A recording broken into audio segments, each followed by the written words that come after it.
Last week, AthletesCAN and the COC put in a request for an increase to the athlete assistance program.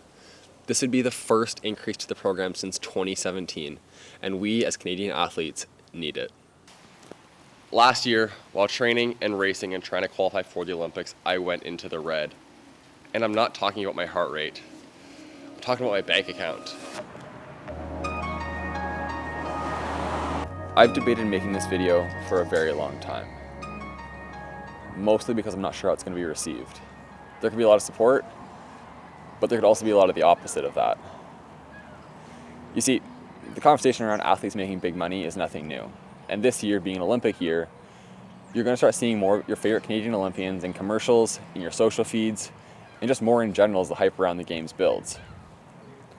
And I think, in fact I know, it's a very common misconception that all these athletes are very well taken care of, very well paid. And I'm here to say that that's simply not the case, because most athletes competing for Canada at the international level are broke. I mean, hell, I drive a 2004 PT Cruiser with 240,000 kilometers on it because I can't afford anything newer. And in order to be close to my training facility, I need to live in Milton. And rent in the GTA isn't exactly cheap.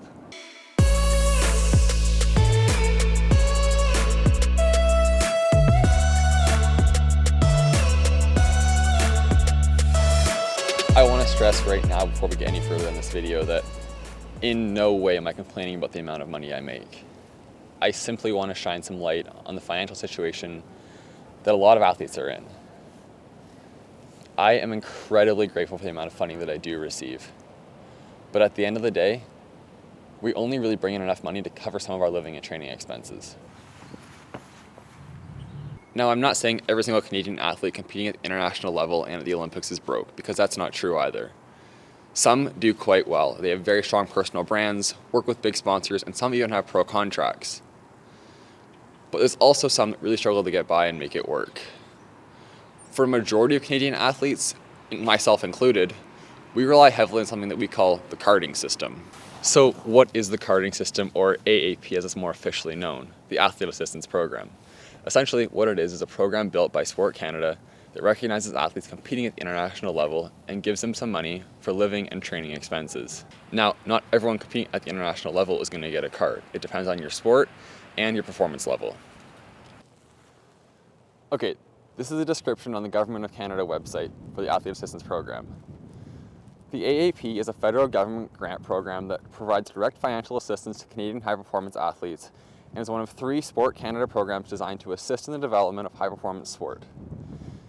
In particular, the AAP complements Sport Canada's Sport Support Program, which provides support to national sport organizations and Canadian sports centres for activities such as national team training and competition, coach salaries, and the provision of sport science and sport medicine services. The AAP contributes toward improved Canadian performances at major international sporting events such as the Olympic and Paralympic Games and World Championships. So let's talk a couple numbers. I am senior carded at the national level, which means my annual income from Sport Canada is $21,180. And because I'm an Ontario resident, I also get a top up from Ontario of $7,500, which is 33% of my Canada card. Now, every province, for the most part, has a top-up system. Now there's one more level of national carding, and that's the development card. That amount is $12,780 annually. And that's the amount that I received for the first few years of my career. Dealing with geese over here. Now, what's important to understand is that not all athletes have this carding. Every NSO or national sport organization is delegated a certain number of cards that they can nominate athletes for. So we are nominated for our cards based on performance guidelines put in place by our NSO. Now on one side there are automatic criteria, say being selected to the Olympic team or placing really high at a World Championships or big event. But there's also a nomination based on potential performance. Each of these ones have their own guidelines. Now, each NSO in Canada is also allocated funding from On the Podium to help with programming and operating costs annually. And a lot of that money is dependent on Olympic medal performances and is monitored throughout the quad and adjusted accordingly. But even this still isn't enough. A lot of athletes, including myself, still need to pay their own way to get to competitions and cover some training expenses. Personally, I need to pay a project fee for every race I go to, and I know there's some other sports that have the same situation. And I know there's some other sports in Canada where athletes need to pay a monthly fee to even be part of the program. I also met an athlete last year at Pan Am Games who receives no funding at all. He medaled at Pan Am Games, and he works 2 part-time jobs in order to fund himself.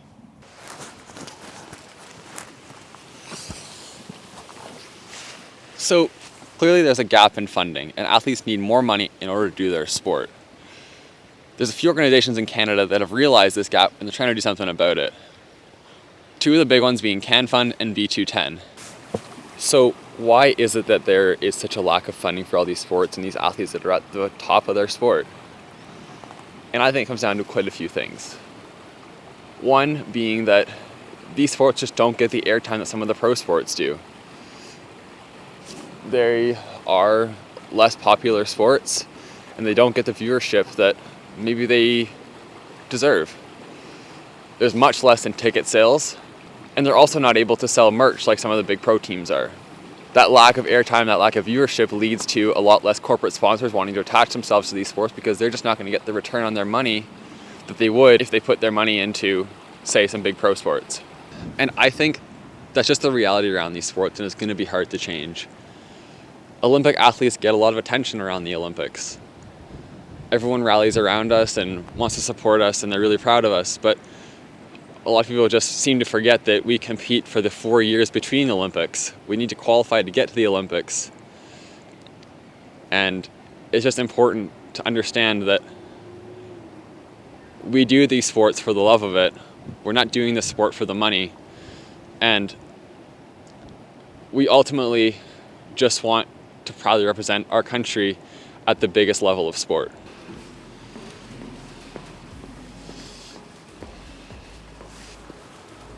So this summer, when you're watching the Olympics, cheering on your favorite athletes, just remember the sacrifices that they've had to make in order to get to compete on that stage.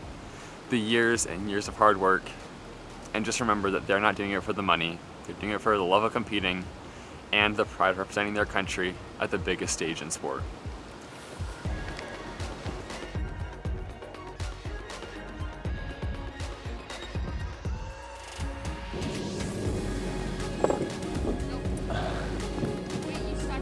Sorry. Just remember the sacrifices that they've all had to make to get there and to compete at that level. Out of breath.